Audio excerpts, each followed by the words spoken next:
Vale. Bueno, pues buenas tardes y muchas gracias a todas por la asistencia y especialmente pues a Blanca, a Mirenchu y a Alicia, que son las que van a hacer las presentaciones. Y bueno, también muchas gracias a todas las que estéis viéndolo grabado. Bueno, espera. Hoy vamos a tener 3 charlitas que son las siguientes. La primera es sobre estrellas y precesión, que va a dar la Blanca, que pertenece a la Sociedad Malagueña de Astronomía. La siguiente es sobre astrofotografía paisajística, que la va a dar Mirenchu Araiz, de la Asociación Red Astronavarra Sarea. Y para terminar, la otra charla de astrofotografía, pero centrada en el cielo y los objetos estelares, que la va a dar Alicia Lozano, de la Asociación Astronomía Sevilla. Bueno, la idea es que duren cada una 15 minutos. Después de cada charla damos paso pues, a preguntas que haya y bueno, pues lo vamos a grabar y luego lo vamos a colgar en YouTube para que se pueda ver a posteriori. Así que, Blanca, tú ya estás compartiendo, así que puedes empezar cuando quieras. Muy bien, muchas gracias. Encantada de estar aquí. ¿Se oye el micrófono bien? ¿Sí? Sí, ¿no? Perfectamente. Vale, pues encantada de estar aquí con vosotros y con vosotras. Y bueno, vamos a empezar esta charlita que me han pedido porque, bueno, en una ocasión, haciendo una observación astronómica con nuestra amiga Ana de Astronavarra, pues me dijo, qué interesante esto, tal, a ver si lo puedes contar. Digo, bueno, pues venga, vamos a contar algo, ¿no? De hecho, de esto mismo se pueden contar muchas cosas que cada una lleva su tiempo, ¿no? Entonces ahora he elegido una selección de constelaciones que son las que ahora pues tenemos a la vista, pero que se pueden hacer cosas muy interesantes en distintas épocas del año. Bueno, en principio vamos a dar una pequeña introducción a lo que es el movimiento de precesión de los equinoccios. Sabemos que la Tierra está sometida a varios movimientos dentro del sistema solar, pero los 3 más fundamentales son el movimiento de rotación, que lo hace la Tierra girando sobre su propio eje, que es el eje que pasa por los polos norte y sur, el movimiento de traslación alrededor del Sol, que da lugar a las distintas estaciones del año, y que precisamente como el plano de la Tierra-Sol no es perpendicular al eje de la Tierra, pues este eje está inclinado, como se ve aquí en la imagen, está inclinado 23,5 grados. Entonces, esta inclinación del eje, unido a la vez a la forma de la Tierra, que sabemos que no es esférica completamente, sino que es más achatada, más engordada por el ecuador y más achatada por los polos, por las leyes de la física, esto produce un cierto movimiento de bamboleo parecido al que hace un trompo, y esto da lugar a que el eje de la Tierra a lo largo del tiempo vaya cambiando de posición y vaya apuntando a distintas estrellas. Este movimiento es muy lento, tarda 25.765 años en dar una vuelta completa, y como vemos aquí en el dibujo, marca un círculo y el círculo pues tiene un centro. Este centro es el que se conoce con el nombre el polo de la eclíptica y cae de forma totalmente perpendicular a lo que es el plano de la eclíptica, que es el plano del sistema Tierra-Sol. ¿De acuerdo?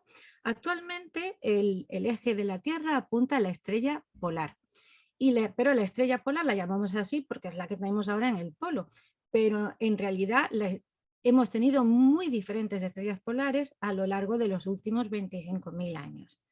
Y mucho más atrás y mucho más en el futuro, pues van a ser distintas estrellas las que van a ocupar esa posición de la polar.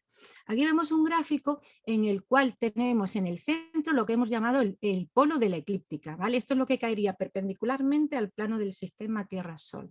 Y aquí tenemos el círculo marcado las distintas posiciones que ocupan pues a dónde apunta el eje de la Tierra, el eje norte-sur. En la actualidad, que estamos por el año 2022, aproximadamente alrededor del 2000, ese eje apunta a la que conocemos con el nombre de la estrella polar en la Osa Menor.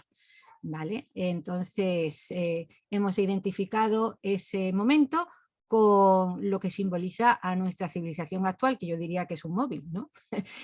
Pero en otra época, por de la Grecia antigua, donde pues como edificio emblemático de la época pues he puesto al Partenón de Atenas, la polar apuntaba aquí. Realmente aquí no había ninguna estrella realmente brillante, pero la más cercana era una del carro de la Osa Menor, que se llama Kochab. Era la que estaba más cerca del punto norte y un poquito más brillante. En la época de las grandes pirámides, en el imperio antiguo egipcio, que ponemos como representación a la pirámide de Keops como edificio emblemático, estamos hablando del 2500 aproximadamente antes de nuestra era, la estrella polar la marcaba una estrella de la constelación de Dragón, exactamente esta, que es Tubán. Y si nos remontamos más atrás en el tiempo y nos vamos a lo que podría ser el inicio o posinicio de lo que nosotros llamamos como el neolítico, la época donde digamos que la figura o la pieza emblemática que más representa a esa época, estamos hablando del año 8000 antes de nuestra era, entre 7000, por ahí aproximadamente, 6000, en ese periodo de tiempo, este periodo entre 6000 y 8000, exactamente marcado 7600 antes de nuestra era, encontramos como pieza emblemática las diosas sentadas o las representaciones de pequeñas diosas, como esta de la mujer sentada de Cataluyut en Turquía. Y si nos remontamos mucho más atrás en el tiempo y le damos la vuelta completa y vamos marcha atrás y nos vamos a 26.000 años atrás, pues la estrella polar volvía a ser la polar auténtica nuestra. En esa época, quien lo marcaba, digamos, la figura que representaba esa época es el paleolítico superior, que está representado en este caso por una de las diosas. Yo he cogido a la Binderford de Australia, de Austria, y que es una de las más representativas, ¿no?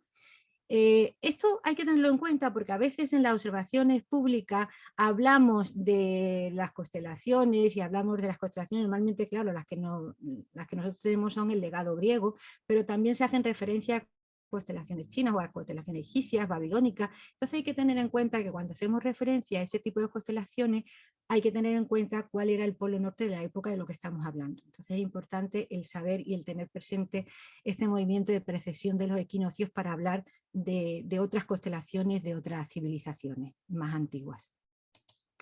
Este tipo de charlas yo las suelo dar en un proyecto asociado a Vigilantes de la Noche, que ya conoceréis muchos de vosotros, y que está avalado pues, por la FAES, el FO, la RADA, Universidad de Málaga y la Fundación Descubre.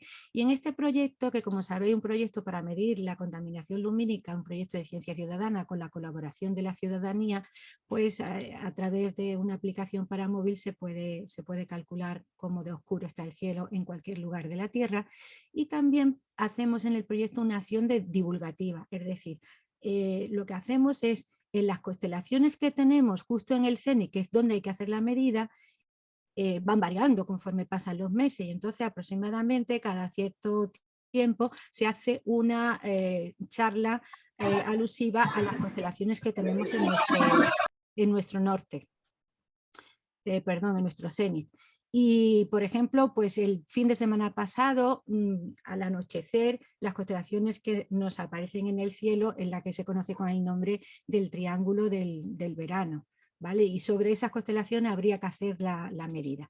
Entonces, en particular voy a contar algo sobre esta porque es muy curioso si tenemos en cuenta el movimiento de precesión de los equinoccios. Mirad, vamos a remontarnos al año 9000 antes de nuestra era. En esa época el polo norte se encontraba entre las piernas de Hércules. Aquí está la figura de Hércules, que tiene, como veis, las piernas abiertas, y en el centro de las piernas se encontraba el polo norte. En esa época el punto Aries, que es el comienzo de la primavera, se encontraba en la constelación de Leo. Actualmente sabemos que ha pasado ya de Aries y ha pasado a Piscis, ahora mismo está en Piscis, porque es un movimiento retrógrado, o sea, va marcha atrás con respecto al seguimiento de las constelaciones hacia adelante en el tiempo.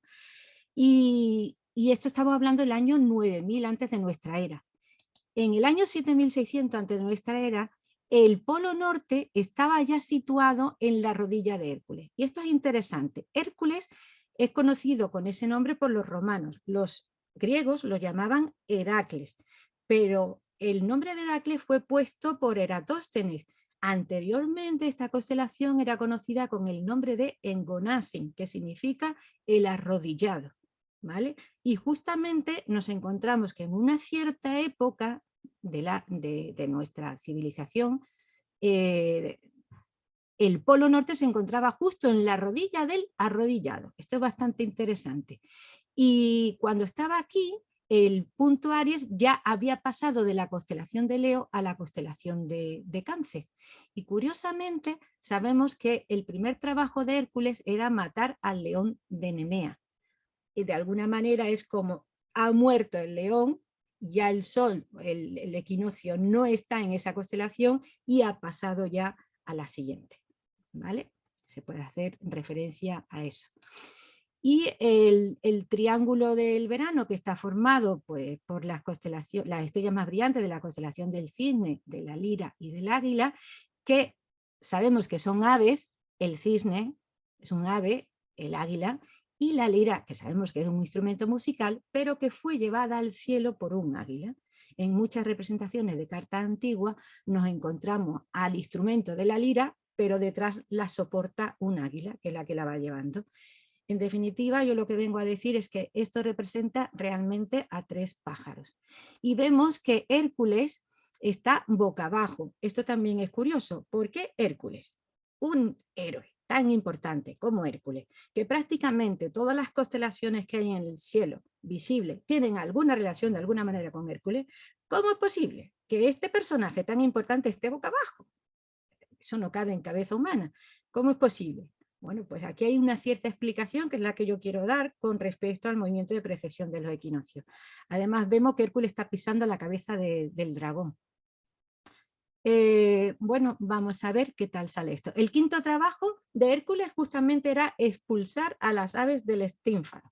Y vemos aquí en un mosaico de Liria, que está en Valencia, a Hércules disparando a 3 aves que van cayendo hacia abajo. Esto también es interesante, van cayendo. Vale, aquí vamos a ver una secuencia en la cual nos hemos remontado, como hemos dicho, al año 7600 antes de nuestra era. El Polo Norte está situado justo en la rodilla de Hércules y vemos aquí a las 3 aves, el cisne, el águila y la lira, que hemos dicho que es otro águila.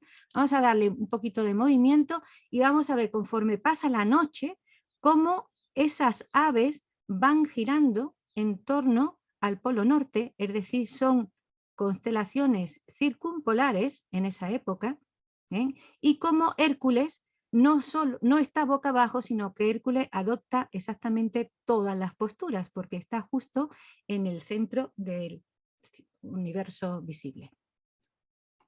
Eso en el 7600 de nuestra era. Y es curioso también que en esa época ahora solo es representado al cisne porque su cuerpo sigue la latitud de la esfera celeste, ¿vale? Sigue esta línea.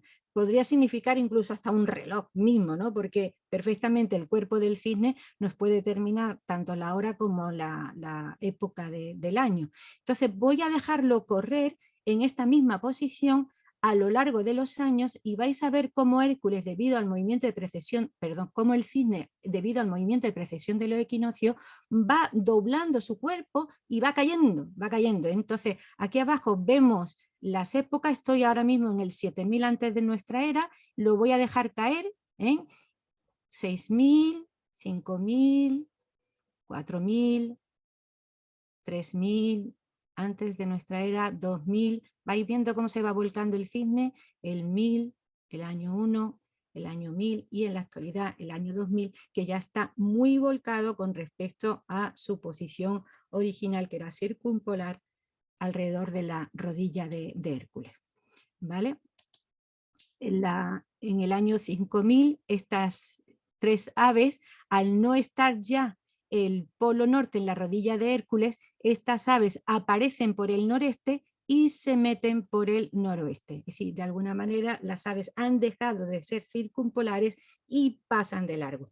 Eso se refleja un poquito en el trabajo de Hércules de matar a las aves del estínfalo, que él con su flecha consigue que las aves se vayan hacia el Mar Negro y salen ya de la rotonda dando vueltas alrededor del lago Estínfalo. Hay que recordar los trabajos de la arqueóloga Marija Gimbuta, que en la zona de los Balcanes, Vinca, Cubuteni y Trípoli, encontraron infinidad de estatuillas de diosas pájaros, como esta que vemos aquí, amamantando a su hijo, y esa reminiscencia de alas nos llega a través de las grandes diosas como Ishtar de Babilonia, Inanna de Sumeria, Astarte de Fenicia o la Isis de Egipto. Y recordar que el nombre, que las estrellas tienen nombres que han sido recopilados por la tradición. Entonces recordar que en la constelación del Cisne, otro nombre con la que se le conoce es Vultur Cadens. Vultur significa buitre, cadens que cae, o sea, buitre que cae. Vega es un nombre que procede del árabe Vaki, que en realidad es un nombre más largo, al-Ners al-Vaki, que significa águila bajando. Y Altair es un nombre que procede de al-Ners al-Tair, que significa águila volando, también conocido como Vultur Cadens, buitre que cae.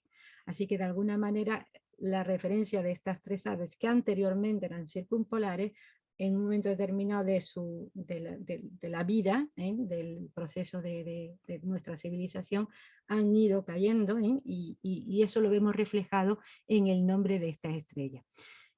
Como también iba a hablar de algunas estrellas, hacer referencia a que, bueno, de este triángulo es súper interesante a la hora de hacer las divulgaciones astronómicas, comentar que son las tres estrellas más brillantes que vemos en el cenit.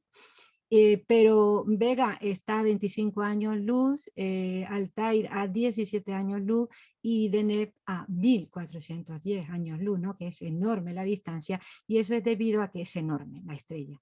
En realidad tiene 210 veces el radio del Sol, mientras que Vega es solo el doble y Altair pues un poco más de la mitad. Si nosotros quisiéramos con el puntero láser, por ejemplo, indicar cómo de grande es Deneb en el cielo, tenemos una referencia muy buena. Ponemos el puntero láser en la estrella polar, lo apuntamos a Vega y con el puntero láser hacemos un círculo que tiene por radio polar Vega, y podemos dibujar en el cielo el tamaño que tendría Deneb si la colocamos en lugar del Sol. El Sol ocupa medio grado de cielo visible, y Deneb ocuparía esa superficie tan grande. Y en nuestro proyecto Vigilantes de la Noche siempre proponemos algunos retos, ¿no? Y en este caso, pues el reto que propusimos para realizar en el fin de semana anterior, y siempre que tengamos al cisne en nuestro cenit, pues sería localizar todas y cada una de las estrellas de las alas del Vultur Cadens, el buitre que cae o el cisne, que tenemos estrella, pues la más débil es de magnitud más 4,6, que ya para verla se necesitan unos cielos un poquito más oscuros. Y bueno, hasta aquí era la parte que me tocaba a mí. Espero que os haya gustado y creo que si hay alguna pregunta ahora es el momento, ¿no, Iratxe? Tú nos dirás. Sí, sí. Si alguien tiene alguna pregunta, que se acuerde de quitar el mute del micrófono. Muchas gracias. Ha estado muy chulo. No sabía yo que pensaba que la frecuencia de precesión era mucho más larga en el tiempo. O sea, no sabía que entre los griegos y nosotros había cambiado tanto. Pues eso es algo que hay que tener en cuenta, porque yo me he dado cuenta cuando he ido a observaciones públicas que a veces pues, se habla del tiempo de los griegos y se señala la polar como la polar, pero no es así. Entonces, bueno, ese tipo de cosas hay que tenerlo en cuenta, por eso creo conveniente de explicar esto del movimiento de precesión y sobre todo tenerlo en cuenta a la hora de relacionarlo con las civilizaciones de las cuales hablamos, ¿no? que es importante. Muy interesante. Yo además que he estado todo el verano haciendo observaciones públicas, siempre les decía también lo mismo a la gente, que la polar que nosotros vemos y el cielo que vemos no es el que vieron los egipcios o la referencia que tenían. Y eso es verdad que muchísima gente no lo sabe. Da por hecho que la polar es la polar y lleva ahí siempre y está ahí siempre Sí, y estará eso, siempre. eso es. Mm. Siempre les digo, yo digo, es que nuestra Tierra no se mueve como el eje de un pollo asado, sino que es más bien como una pega. Muy interesante, mucho. Bueno, Bueno, ¿alguna pues gracias pregunta a todos. más? Si no, pasamos a la siguiente charla. A ver. Bueno, yo voy a cerrar ya, ¿vale? Vale, muchas gracias, Blanca. Voy a dejar de compartir. Pues voy a compartir yo.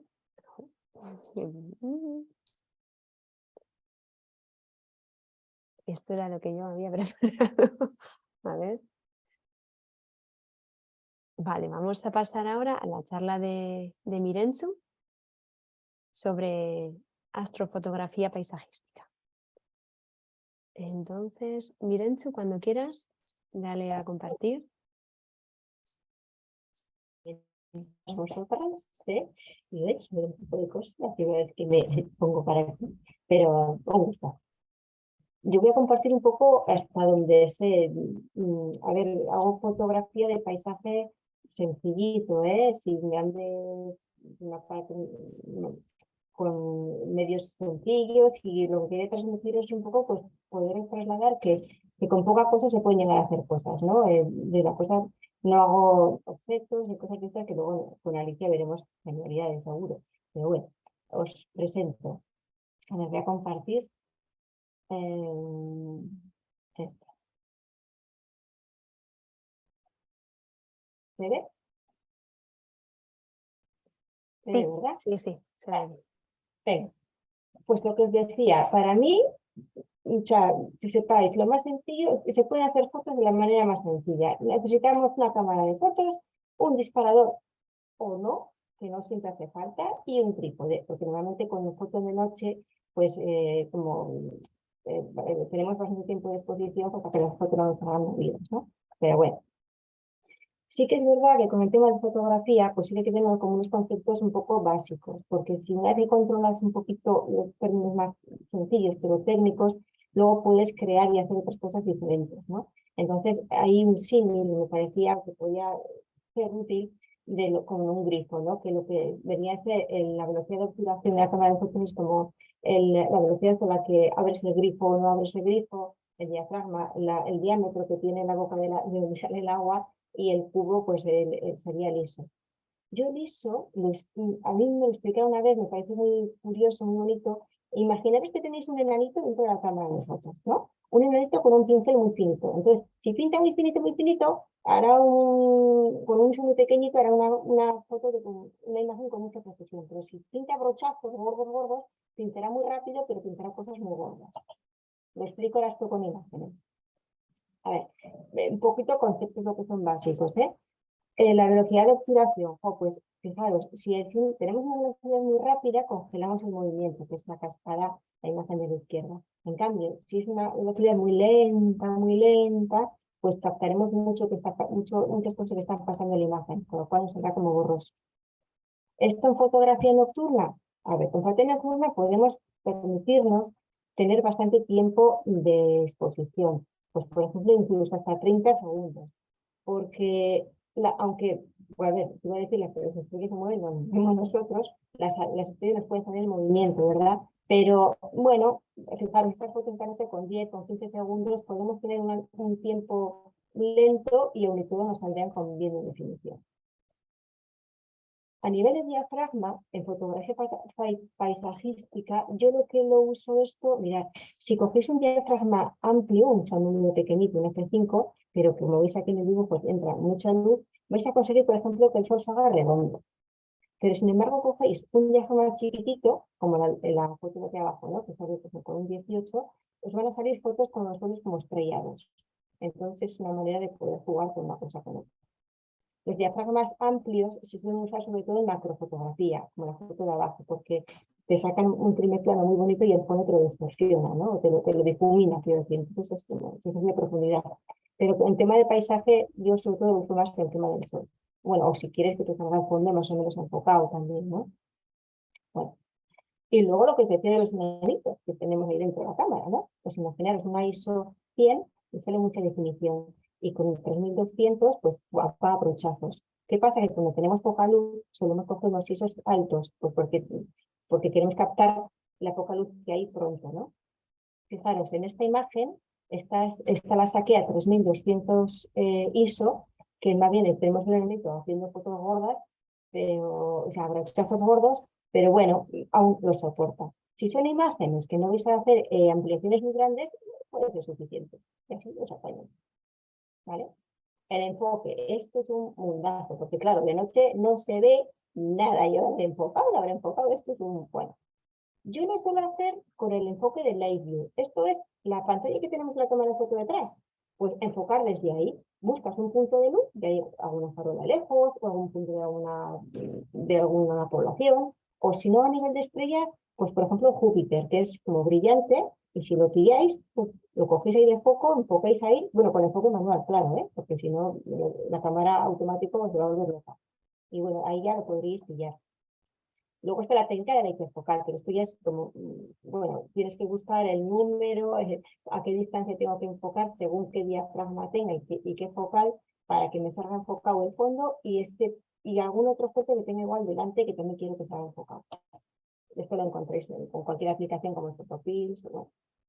Y ahora hay unas cositas nuevas, bueno, para mí han sido nuevas que tus amigos me han explicado, ¿verdad? Hace poco, la máscara de Bahtinov y los Focus on Start, que son como una especie de filtros, por decir así, que, bueno, que los pones delante y veis estas estrellitas, pues si lo ves la luz de las estrellas, aquí está enfocado. A ver, son cosas nuevas. Yo creo que tampoco hacen falta. Si te las quieres poner, te las pones, pero que sin esto también podéis enfocar perfectamente con el Night View que tenemos en cualquier cámara, para que tranquilas, pero muy tranquilas. Quería contaros esto de la hora dorada y la hora azul. Es una cosa preciosa porque según en qué momento estamos del día, depende a qué altura tengamos el sol, ¿no? Pues si está 6 grados por arriba será hora dorada y si está por debajo del horizonte, pues hora azul, con los crepúsculos civil, náutico, astronómico, pues la luz va a cambiar, ¿no? Entonces, con luz dorada podéis hacer unas fotos con unos colores naranja, rojizos muy chulos. Y luego podéis pasar a la hora azul. A mí me gusta mucho ir al amanecer y entonces empezar con cielo más bien oscuro, casi negro, y empezar a ver cómo va la evolución. Estas fotos están sacadas el mismo día, pues desde muy pronto hasta un poquito más tarde, ¿no? Dejaros la foto de arriba y de abajo, es el mismo sitio mirando en la misma dirección, la de la derecha mirando para atrás, pero ha pasado más o menos tiempo y si encima tenéis nubes, pues ya es fantástico. Lo de la temperatura de color es un concepto también que es muy útil a la hora de hacer cosas creativas. Porque fijaros, bueno, ya sabéis los grados Kelvin, ¿no? De las 1000 grados Kelvin es una temperatura baja, 10.000 grados Kelvin es una temperatura muy alta. La cámara de fotos lo que intenta es compensar. Siempre intenta sacar la foto blanca. Entonces, ella dice que para que te salga una luz blanca, o sea, si ponemos una temperatura Kelvin de la cámara a 2350, nos va a sacar una foto más bien azulada. Y si nos ponemos a 7500, te va a salir más bien pues, roja, naranjada. Con fotos de noche de estrellas y días lácteos y demás, a mí me gusta poner 3000, 4000, queda bonito porque queda homogéneo con azul, ¿no? Sí, con azules oscuros. Y en cambio, si por ejemplo tienes mucha contaminación lumínica, puedes aprovechar un 7000, un 6000 porque sí potencias los colores. Mirad, esta foto de aquí arriba está hecha con una temperatura alta de la cámara de fotos, o sea, 6324 kelvins, porque aquí quise potenciar que saliera más bien naranjas y en cambio la de abajo, pues más bien azules, 4000, ¿no? Y luego hay cosas que tenemos recursos que cuando los descubres, pues a nivel de fotografía son una gozada. Porque, bueno, ya sabréis, en el lado opuesto a cuando sale o se pone el sol, si miráis para el otro lado, vais mirando para atrás y os encontréis una franjita de color lila, ¿no? Pues la foto esta de la luna, estaba intentando hacer un atardecer. Y era soso, feo, ahí no había nada que hacer. Me di la vuelta y me encontré a la luna en la franja de Venus, ¿no? Si es que la foto lo tenía que atrás, no estaba aquí adelante, ¿no? Cosas podéis encontrar después. Y luego, para mí, un recurso genial es cuando el cielo se enciende, los candilazos, ¿no?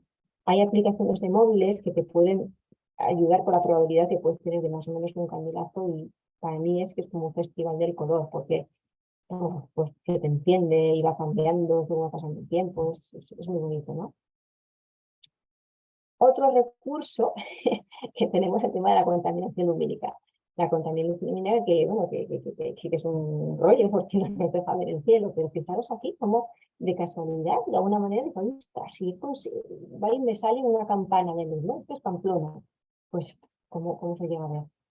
Y luego lo que suelo decir, pues, oye, a unirse al enemigo, pues vamos a jugar con esa luz que tenemos ahí.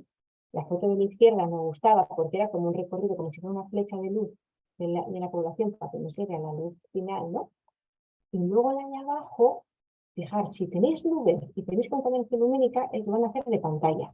Les van a hacer como, boom, como si fuera un fogonazo de luz y vais a poder ver, os va a iluminar parte del paisaje, ¿no? Y bueno, podéis jugar un poquito con eso. Y luego, al hacer fotografía nocturna, hay compañeros y compañeras que hacen unas cosas geniales que saben iluminar súper bien. Aquí nos vamos a aprender de poco a poco, pero fijaros, se iluminan con linternas. Yo no tenía linternas, estaba haciendo la foto de aquí abajo. Y bueno, pues me gustaba mucho el fondo, pero la casa ya veía yo esta casita que estaba más o más chunga, que no se veía apenas nada. Pasó un coche, va, ilumina por la letra y me ilumina la caseta y toma ya, pues cómo te puede cambiar una imagen, ¿no? Y luego, bueno, claro, recursos, si conseguís llegar a ver el rayo verde ya es una fiesta. Y si encima le sacáis una foto, eso ya es como la bomba rebomba, ¿no? Sería lo que sacar en ráfaga. Momentos en los que te viene muy bien sacar en ráfaga porque ya sabemos que el sol va, ¿no? Y para que el último rayo de luz que puede ser verde, es el último, pues es un recurso que podéis tener ahí muy bonito. Bueno, pues la estrella. Sacar la Vía Láctea me parece que es un fantástico, ¿no? Fotos desde más a nivel abstracto, como está aquí de arriba, en la que solo tienes el cielo, no tienes referencias de un árbol o otra cosa, o las de abajo con referencias, ¿no? de árboles, de tierra. Fijaros, la foto de arriba, lo que hablábamos antes, está hecha a brochazos con un ISO muy alto, 6400 y 5 segundos. En cambio, la de abajo está a 2000, un ISO no tan alto, y este creo que era 25 segundos. Como podéis ir jugando con una cosa con otra. Y aquí también para que podáis ver la variabilidad que podemos tener. Esta foto es en el mismo sitio con 15 días de diferente. Si juegas con la temperatura de color, puedes poner un fondo, un cielo más bien o azul o naranja, y luego la iluminación que le des tú a los objetos que tienes delante pueden ser con iluminación cálida, la foto de la izquierda, con iluminación de luz blanca más fría como la de la derecha, ¿no? Pues, bueno, podéis seguir jugando, ¿no? En el mismo lugar, desde diferentes. Y bueno, si luego coincide que tenemos cosas de estas, como el cometa Neowise, que ese verano fue un destructor, pues una gozada, todas las noches, a ver si está despejado y a ver si pillamos el cometa, ¿no? Pues esto fue una fiesta, la verdad es que esperando el siguiente. Y nuestra reina, Selene, ¿no? Pues ahí donde esté, pues venga, vamos, si nos sale ella, pues vamos a sacarlo. Pues, a mí de esta serie me encantó la foto de la derecha, esta en la que se ve el contorno de la luna, me parece más como, bueno, que solo lo captó la cámara, yo no lo veía, pero la cámara de fotos sí, ¿no? Me parecen cosas muy bonitas que podemos tener. Y luego lo que podéis jugar, planificando dónde va a estar la luna en según qué momento, pues se pueden hacer cosas muy bonitas. Mira, la foto de abajo es la original, porque yo tengo este objetivo está sacado con un 70-200, tampoco es un gran objetivo, ¿eh? La original es la chiquitita. En cambio, haces un recorte y te queda la foto fantástica. Y la de la derecha ya veis, la de aquí abajo es cómo está sacada. Pues cogí una lámpara que tengo aquí de la luna, te pones el monigote al lado, te pones una tripoda abajo, apagas la luz y bueno, para que juguéis, para que creáis, ¿qué podéis llegar a hacer? Y luego también aprovechar el momento, dejaros sorprender. Yo cuando voy a hacer el amanecer, suelo ir y a ver qué me encuentro, a ver qué aparece, encontrar sorpresas como esta. O sea, hay cosas la foto de abajo, la del sol detrás del árbol, estaba sacando lo contrario. Le doy la vuelta y me encuentro ese espectáculo. ¿Y esto? O sea, y otra cosa también muy chula para mí, cuando estás ya colocado, has puesto todo, te pasar la foto, de repente dices, bueno, ahora me paro y espero el momento extraordinario. A ver qué pasa. Y pasan cosas. Por ejemplo, aquí me salió un sol triple y dije, toma, ya un sistema de solar triple, así de repente. Y un poquito antes estaba ya esperando y veo un señor, un pescador que va con una lancha y digo, no será capaz de pasar por aquí. Y espera, y ¡zum! Pues ahí andaba yo con mi disparador. No, venga, ¿qué pasa? Pues cosas de estas que te pueden pasar. Y cosas como, según cambia la luz, te cambia todo el paisaje, te cambia todo el panorama y solo tienes que esperar un poquito y tienes tu recompensa. Un mismo día, digo, un mismo sitio, 2 días diferentes, pues lo mismo, ¿no? Cosas nada que ver. Y luego, jugar también un poco con la edición. A mí me suele gustar. Mirar, la foto original es la de abajo, la chiquita, que le potencio un poquito los colores y me quedo esta de naranja. Y digo, pero voy a quitar este naranja, ¿cómo quedaría con otros tonos? Pues bueno, permitiros jugar un poco. Y luego, bueno, si tenéis la suerte, la opción de poder ver una aurora boreal, esto ya es lo más. Además es muy peligroso porque esto engancha, pero adicción, o sea, en fin. Bueno, pues es que esto es claro, que llegar a tratar de una cosa de estas, ¿no? Y luego, pues fijaros, es que te encuentras, la foto original es la de abajo, que ya cuando estás sacando estás flipando, pero luego ya cuando te la encuentras en el ordenador dices, ostras, esto me inspira, ¿qué me inspira? Esto otro, y haces un reporte. Lo mismo con el sol, ¿eh? La foto de abajo es la original, según estaba haciendo, pues dices, ¡guau! ¿Qué tengo ahí? Pero cuando lo ves en el ordenador dices, ¡buf! Esto me inspira otra cosa, pues venga, déjate llevar. Como esta otra. Estaba sacando y tengo qué tranquilidad y cuando viene el ordenador y los esto me inspira hasta ahí, ¿no? Pues fíjate que me encuentro, ¿no? Esto lo pinta todo la naturaleza, la luz. Y esta también quería ponerosla porque fue un regalazo. Estaba aquí yo sola sacando con este era un pantanito, bueno, un envase chiquitín, y me di cuenta que de repente el reflejo, lo que se ve es lo que era el carro. Arriba tenemos un montón de estrellas, pero está bastante oscuro el cielo, y dices, toma ya, se me ha quedado justo el carro de la Sol Mayor abajo, ¿no? Y esta foto me encantó tanto que siempre la he querido repetir después, pero ha sido imposible. De hecho, este verano último intenté hacer esta foto en un envase que tuvimos en las Landas, en dibujo, y dije, bueno, voy a sacar, pero había una contaminación del patín y al final acabé haciendo esta, porque me encontré que tenía un chiniquito enfrente con unos reflejos de luz y dije, toma ya, pues es que me encuentro esta otra historia. O sea que, pues nada, hasta aquí quería deciros que muchas gracias, que os dejéis sorprender, que saquéis la cámara, que disfrutéis el momento, solos, con compañía, como queráis, pero que es un buen momento pues para disfrutar del cielo, estar con vosotros mismos, con los amigos, amigas, como queráis. Y nada, pues que saquéis muchas fotos todo el mundo. Eso era. Y Muchas nada, gracias a ti, Miren. Muy, muy chulo, preciosas las fotos. Pasada. ¿Tenéis alguna pregunta? Mira, yo tengo una, Mirenchu, la temperatura de color, ¿cómo la seleccionas en la cámara? Ah, vale.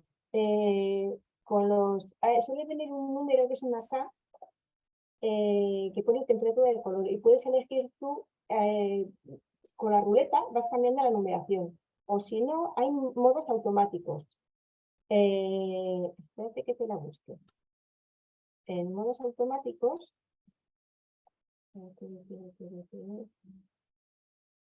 aquí. Mira, si te pones tu seno, suele ser esta temperatura, como 2800 suelen ser más azules. Fluorescente, pues suele equivaler a 3300. La auto de la cámara suele ser 5000, porque es una temperatura media. Si es un diurno, suele ser 5500. Si es flash, es 5500. Si es nublado, son como 6500. Si es sombra, 7500. Lo puedes tener un poco de guía también. Si la cámara no te permite cambiar la numeración que tú quieres exacta, te puedes guiar por los programas que tiene. Suelen venir con unos iconos, ¿no? Pues si tuviese una foto de un fluorescente, la en la nube, pues vale, pues si le pongo una nube, va a ser temperatura más bien 6500, más bien voy a tener unos naranjas, y si no, pues cambiando, si te lo permite con la ruleta, pues casi todas las cámaras te permiten con la ruleta, ¿eh? Igual tienes que buscar dónde está esa opción, pero esto es muy sencillo. Sí. Y da mucho juego, ¿eh? Es muy chulo eso. Vale, gracias. Sí. Yo tengo una pregunta, Mirenchu, sobre las auroras. ¿A simple vista se ven cómo salen en las fotos o es como... O pasa como con el cometa, por ejemplo, que igual el Neowise, por ejemplo, que se veía muy tenue, en cambio luego en las fotografías pues se ven mejor. Con las auroras siempre me queda la duda si son tan intensas como salen en las fotografías o... Qué buena pregunta, esa es fantástica.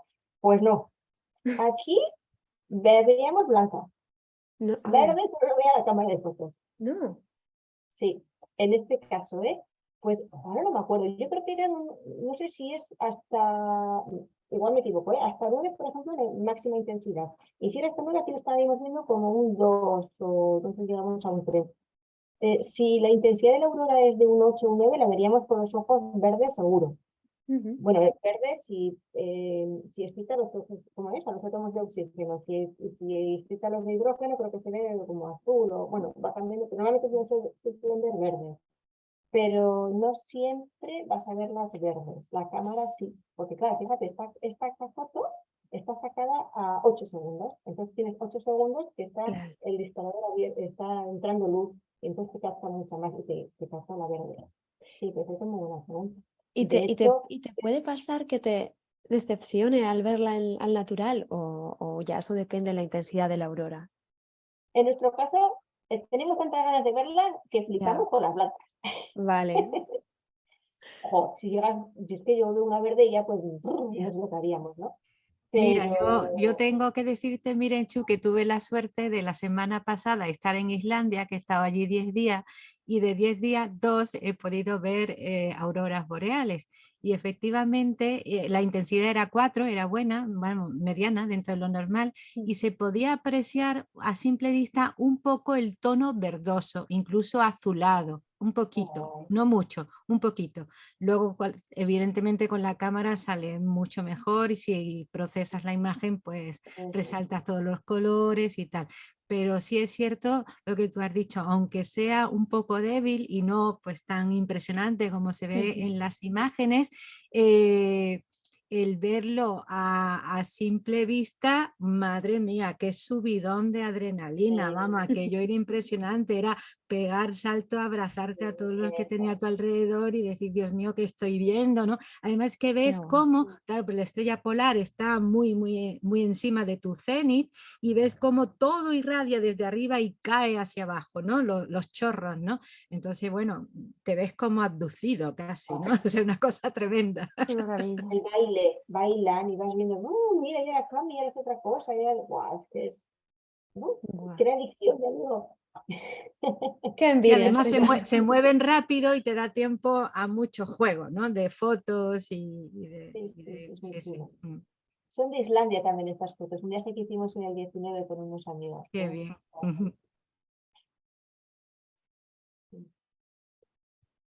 Muy bien, pues ¿alguna pregunta más?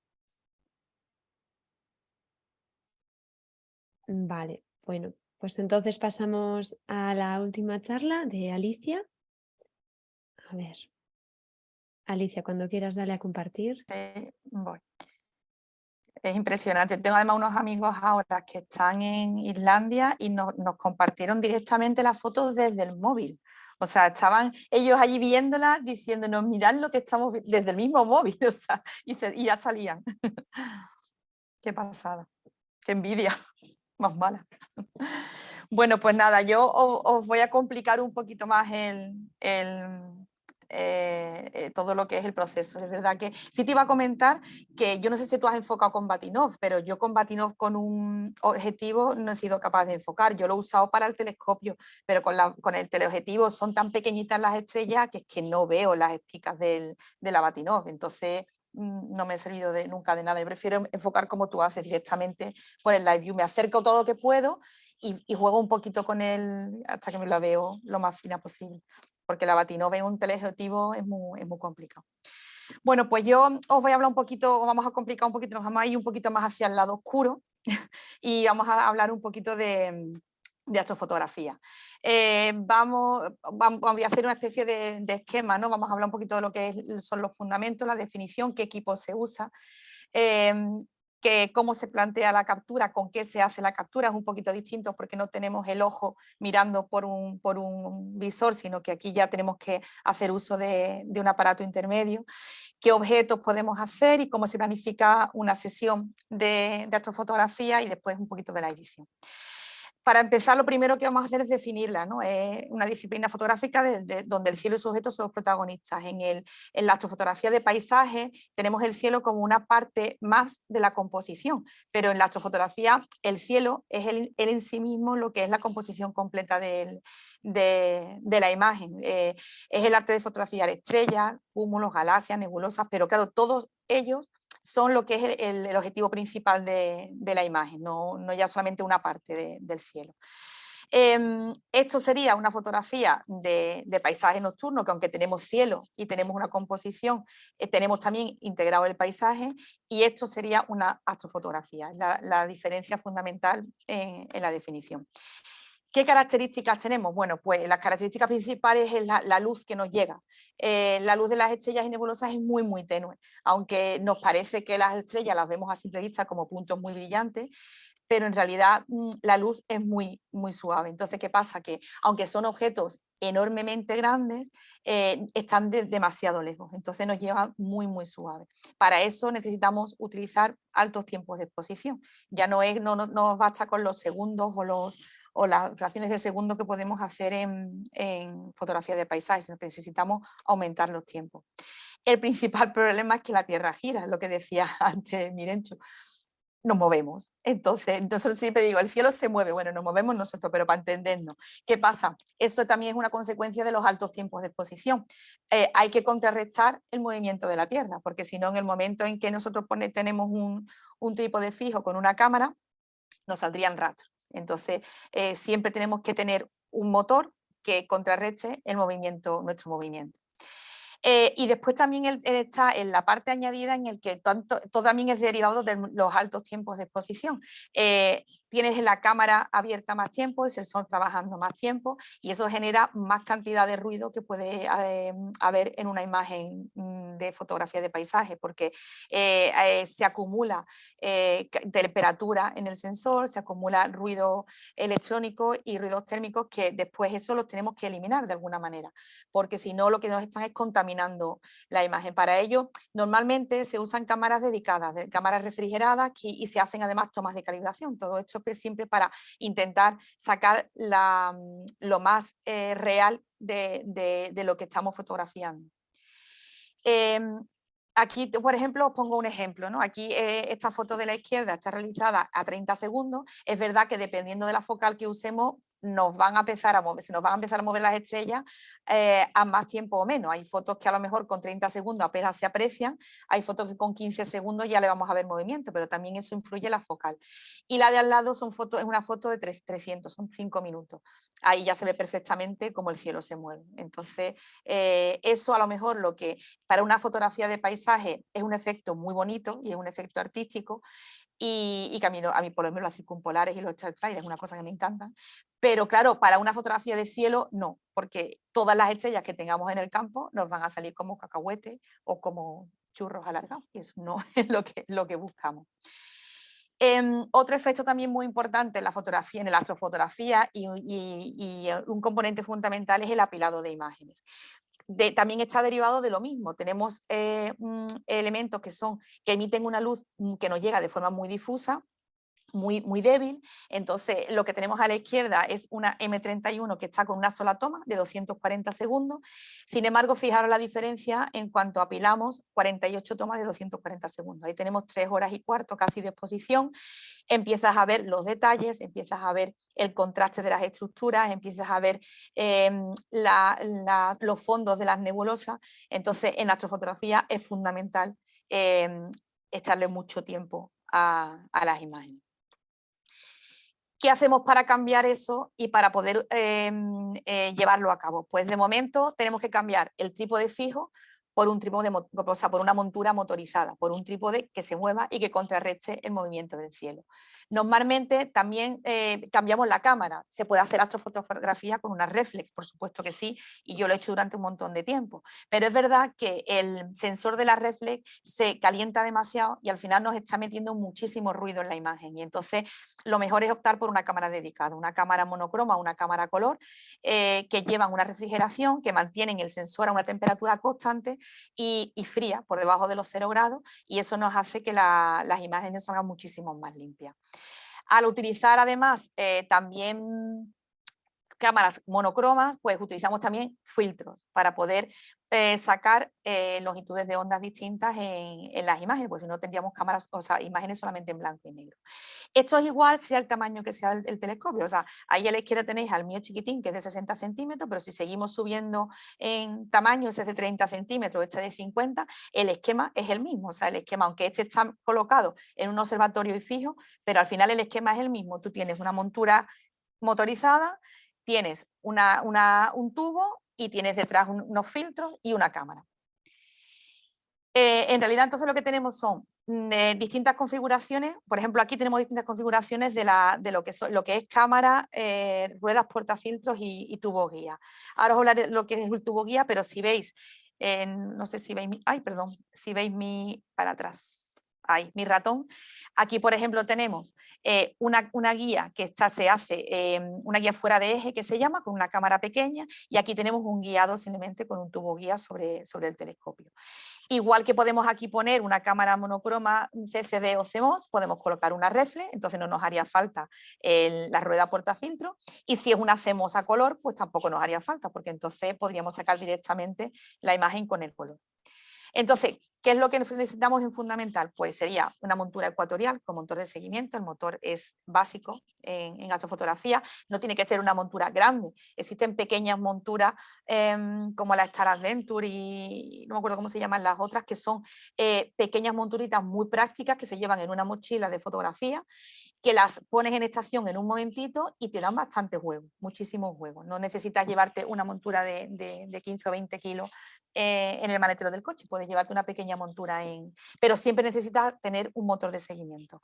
Necesitas un tubo óptico y un tubo de guiado. Necesitas una pequeña cámara de guiado y después la reflex o la CCD, que sería la cámara del principal, una fuente de alimentación principal, porque todo esto no va a baterías ni a pilas como a una cámara reflex, por ejemplo. Necesitas siempre llevar una alimentación portátil y, claro, te hace falta un ordenador.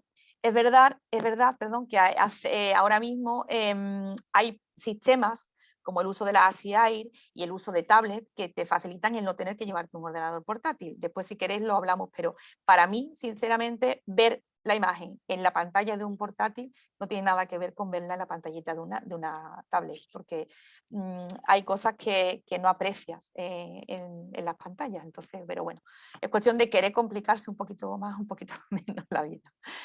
¿Qué es el guiado? ¿Qué es eso del guiado, la cámara de guiado y la cámara pequeña? Bueno, el guiado simplemente es el uso de una cámara auxiliar para seguir las estrellas. El sistema de guiado lo que nos permite es tener muchísima más estabilidad y que el tiempo de exposición pueda ser más largo. O sea, ¿qué es lo que nos facilita? Pues alargar los tiempos de exposición. Una montura fiable y robusta a lo mejor te puede llevar a los 180 segundos, 300 segundos sin guiado, pero si tú le metes un guiado, una montura te puede llegar, yo que sé, a los 15 minutos, a los 20 minutos, dependiendo de la estabilidad, pero te aumenta bastante. Hay dos sistemas de guiado, que es lo que comentaba antes, se puede usar el tubo guía con una pequeña camarita en paralelo con el tubo principal, y lo que te hace es que, ¿cómo funciona? Pues simplemente tú estás haciendo una foto igual de una pequeña parte del cielo, porque esa cámara lleva un sensor más pequeño, y lo que hace es que utilizando sistemas de guiados como este PHD Guiding 2, que es el que normalmente se utiliza, lo que hace es que estás haciendo fotos constantemente de esa parte y le dices al programa que te siga una estrella. En el momento en que esa estrella se te va unos píxeles porque siempre hay pequeñas derivas, siempre hay movimiento, pues hay una comunicación constante entre el sistema de guiado y la montura, le manda unos pulsos que hace que la montura rectifique y la montura vuelve otra vez a cogerse a la estrella. Entonces, eso hace que tú vas controlando aquí por una serie de parámetros la agresividad de esos pulsos y los tiempos de exposición en esa pequeña cámara, y lo que hace es que vas controlando cómo de estable vas haciendo el seguimiento, y entonces hace que los tiempos de exposición se vayan a más. ¿Cómo capturamos las imágenes? Pues lo que comentaba, aquí ya no tenemos el ojo, no tenemos una pequeña pantalla, no tenemos nada para ver lo que estás haciendo. Entonces, se utilizan sistemas de captura. Hay muchos. A ver, yo los he puesto ahí, si queréis después, yo tengo mi teléfono, mi correo, lo que queráis, os puedo, porque todos algunos son de pago, otros son gratuitos, pero son todos muy parecidos y útiles. Está el MaximDL, que se conoce desde hace muchísimo, está el APT, que es el que yo he usado prácticamente hasta hace nada, el SGP, que después lo cambié, el NINA, que va muy bien, es casi como tener un observatorio remoto, porque es que te permite hacer todo lo que es la planificación completa de la sesión, tanto el SGP como el APT y el NINA. El ACI que comentaba, que normalmente está para las cámaras de Zuo y que te permite no usar ordenador, pero lleva después cada cámara también, ahí no están puestos, pero cada cámara lleva su propio sistema de captura. Yo, por ejemplo, con mi ATI, que existe un programa que se llama Artemisa, que también lo puedo usar para configurar la cámara, configurar sus parámetros y establecer los tiempos de captura. Pero no se hacen con un botón a la cámara, sino que siempre se utilizan como si habéis usado, las que hayáis usado cámara, siempre existen programas de captura en remoto. Canon los tiene y pues una cosa parecida. Tú estás haciendo una captura en remoto desde tu ordenador porque la cámara en sí no te permite, no tiene ningún tipo no me sale la palabra del botón, pero bueno, para hacer el disparo, de disparador, para hacer el disparo, ¿vale? ¿De dónde tomamos ideas para hacer las imágenes? Pues de los compañeros, de las páginas donde los compañeros cuelgan la foto.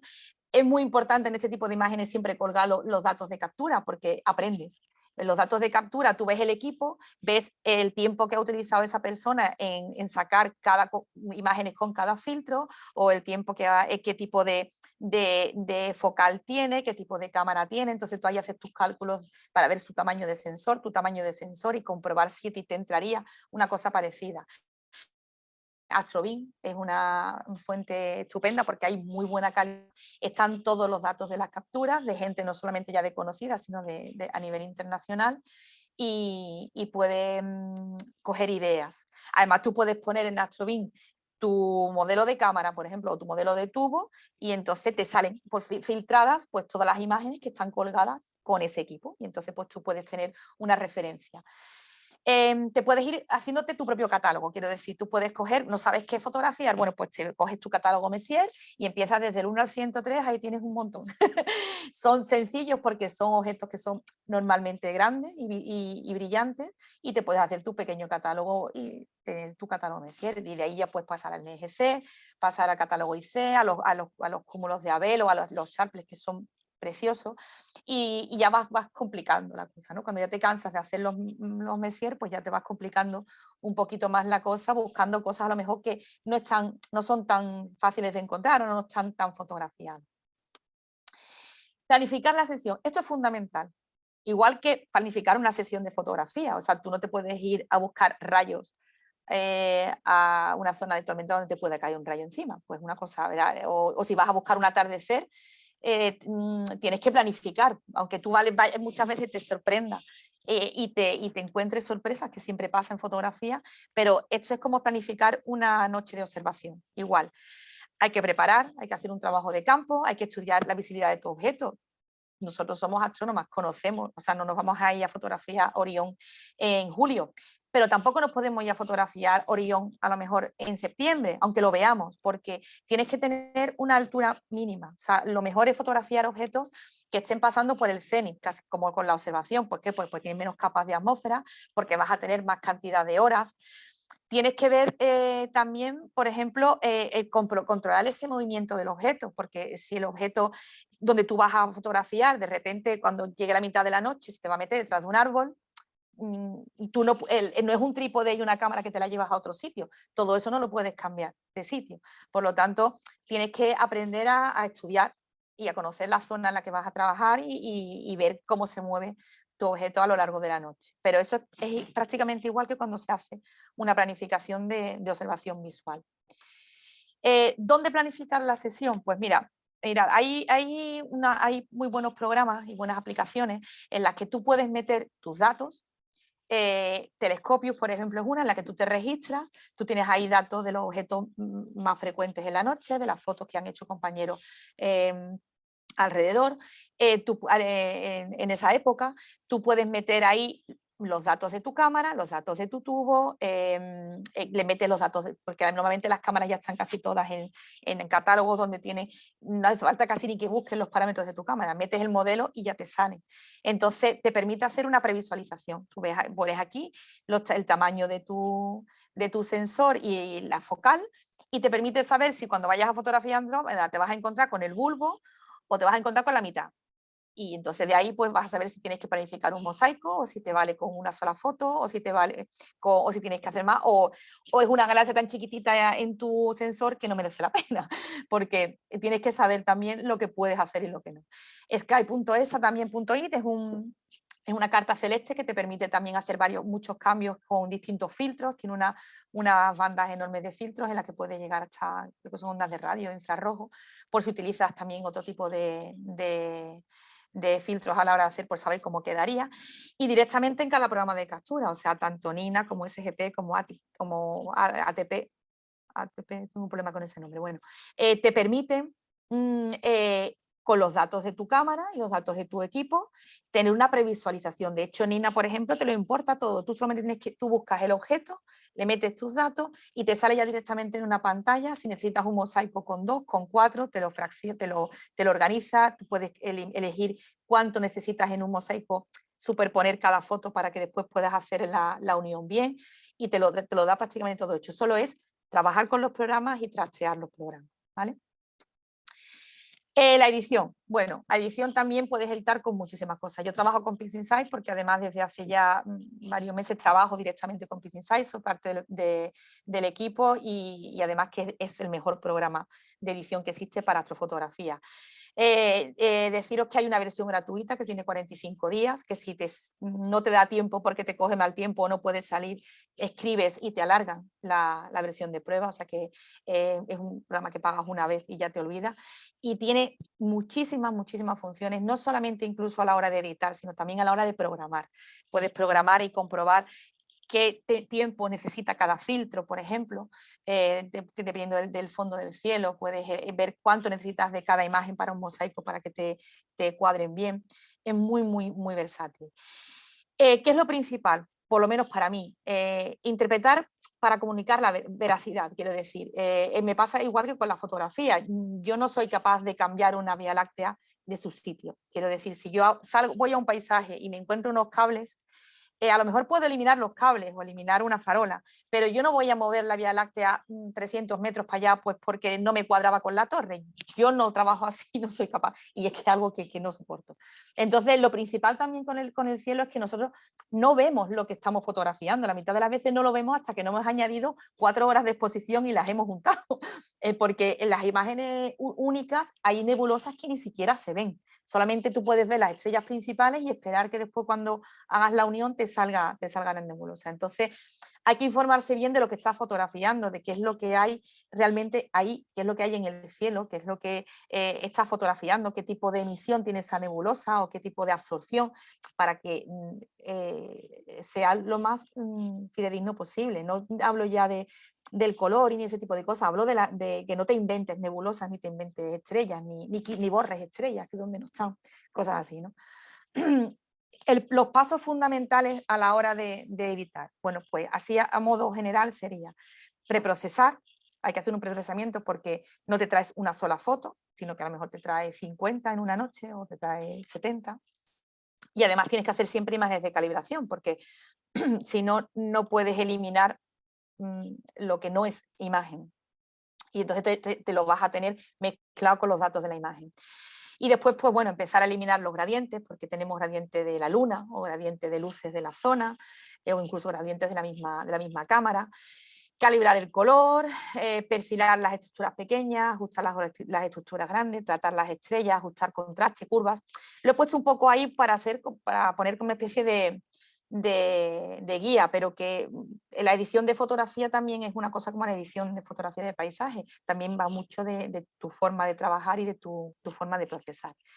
Lo que sí considero importante sobre todo es que hay que quitar los artefactos instrumentales, porque si no, al final lo que tenemos es una mezcla de ruido y de datos que realmente no saben lo que son de verdad. Entonces, calibrar y eliminar lo que es suciedad, o sea, lo que no es señal del cielo, es muy, muy importante.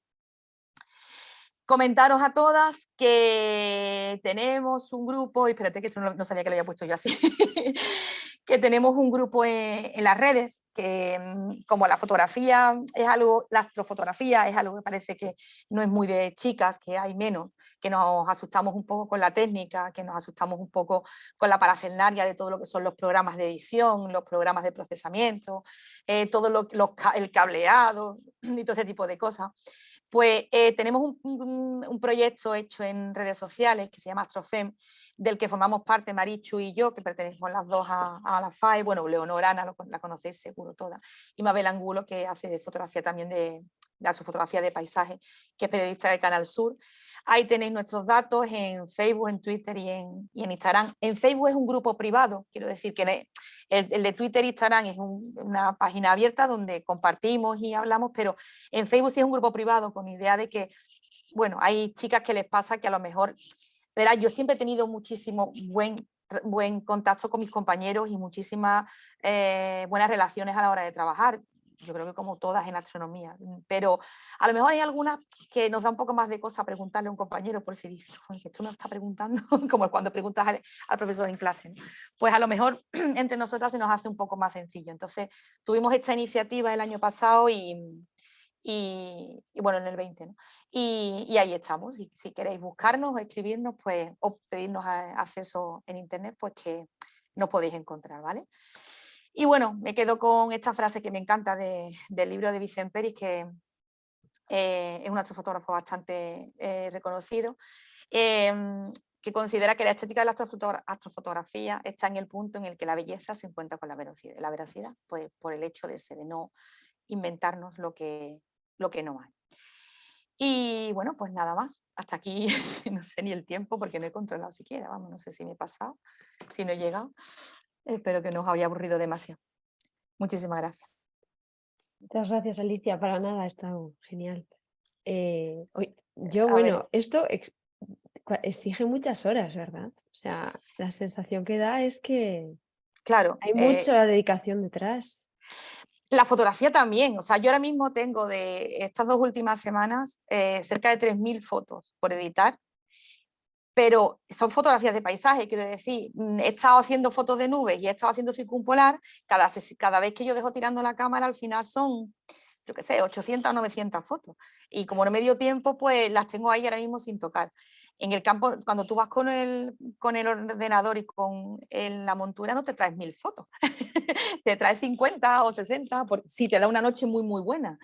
Pero es verdad que aprendes a tener más paciencia, porque vas trabajando poquito a poco, formando la imagen. Y si ya tienes la posibilidad de poder sumar noches seguidas al mismo objeto, que es lo que después te va picando el gusanillo de decir, bueno, pues este año he hecho la luminancia, pero voy a esperar y el mes que viene voy a hacer el color y después voy a probar ahí cómo queda con el H-alfa pero el hecho de cómo se te va formando la imagen poco a poco con las horas y con el tiempo es una experiencia muy, muy bonita. ¿Qué haces después con las fotografías? ¿Las publicáis en alguna página? Sí, O... normalmente, supongo que igual que Mirenchu, ¿no? Yo tengo mis redes sociales, las publico en las redes sociales, estas últimas que las estoy trabajando con Vicent Peris desde el observatorio, las publicamos directamente en la página del observatorio de la Universidad de Valencia y bueno, realmente poco más. Pues, ¿hay alguna pregunta? A mí me ha encantado probar. Es todo un mundazo esto, es como Ya. otra dimensión. Ya. A nivel de edición, era un poco la pregunta parecida a la de Irache. No sé, con el Princess Bride, ¿cuánto tiempo, no sé, te cuesta editar una No, foto? hombre, es más difícil que la de paisaje, porque a lo mejor la de paisaje te pones un rato en una tarde y la terminas, pero en una de estas es como que la editas, la dejas reposar, vuelves otra vez a ella, la vuelves a dejar reposar, pues yo que sé, aquí parece que tiene cosas extrañas, o mira, a lo mejor puedo ser capaz de quitarle más ruido, porque claro, aquí tienes que luchar mucho también con el ruido y con la calidad del tubo y con que son cosas y tus limitaciones técnicas también, ¿no? Entonces es un poquito más laborioso, pero yo qué sé, parece que hay fotos que a lo mejor las tienes hechas desde de hace mucho más tiempo y vuelves a ellas y las vuelves a editar y le sacas cosas nuevas porque has aprendido cosas que no sabías y le aplicas técnicas nuevas. Es verdad que esto lleva también mucho tiempo de trabajo de tutorial, de aprender, de probar, de ensayo, prueba, error, ese tipo de cosas. Pero también eso es lo fantástico de esto también. Para mí, por lo menos, esto es lo fantástico.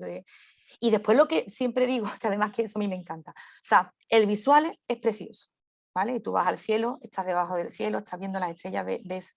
Pero es que esto encima tú te lo traes. Y te lo traes a tu casa y encima juegas con él y tienes más tiempo para poder estudiarlo y después buscas información sobre el objeto, ves a qué distancia estaba, ves a qué te ha salido, encuentras una nova que no estaba y de pronto a ti te sale, o encuentras, entonces todo eso te da mucha más vidilla a partir de ahí. Entonces para mí es otra, ir más allá. No, o sea, no son opuestos, simplemente es ir más allá. Y luego tiene que ser un gustazo. Bueno, tengo unos compañeros que tienen la montura esta, ¿no? De seguimiento. Y Sí, estoy flipado, pues de repente dices, "Ah, si es que te sigue y puedes hacer mucho tiempo, esa sensación claro, que es eterno". claro. Después te falla un montón de cosas, porque ese seguimiento, eso te digo, después al mismo que pasas andando al lado, el sistema de guiado hace como un terremoto, ¿sabes? Lo notas, nada más que andas.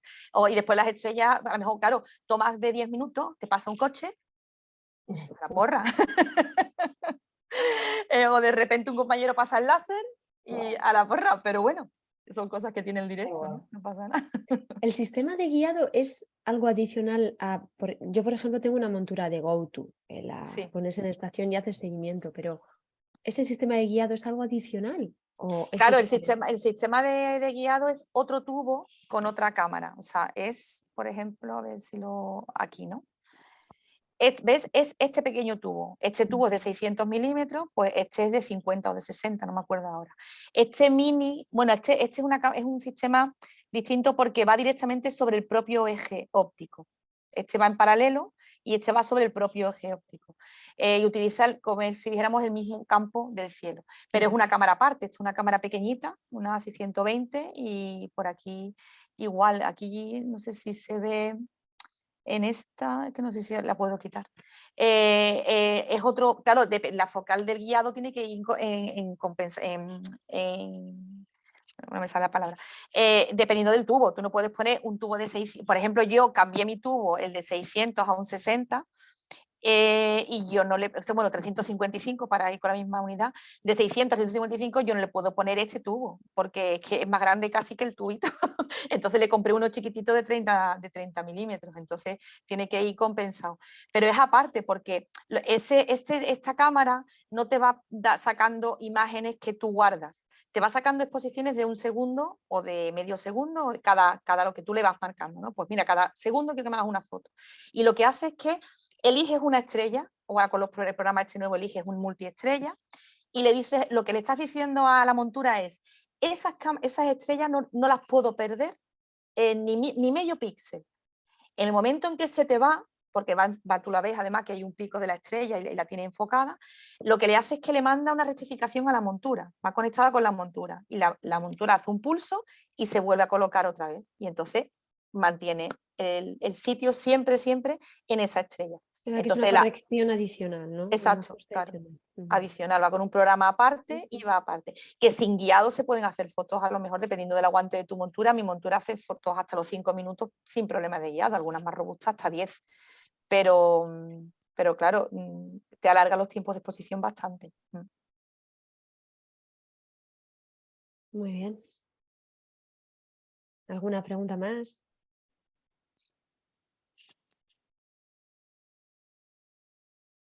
Lo hemos clavado, ¿eh? Son las...